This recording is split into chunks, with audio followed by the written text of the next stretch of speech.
2025 সালের এসএসসি পরীক্ষার্থীদের জন্য গুরুত্বপূর্ণ কিছু অনুচ্ছেদ রচনা আমি নির্বাচন করেছি, যেটা প্রতি বছরই আমার এই সাজেশন থেকে 90 থেকে 95% সাজেশন কমন থাকে।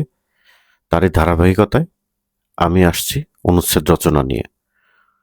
অনুচ্ছেদ ক, বৈশাখী মেলা।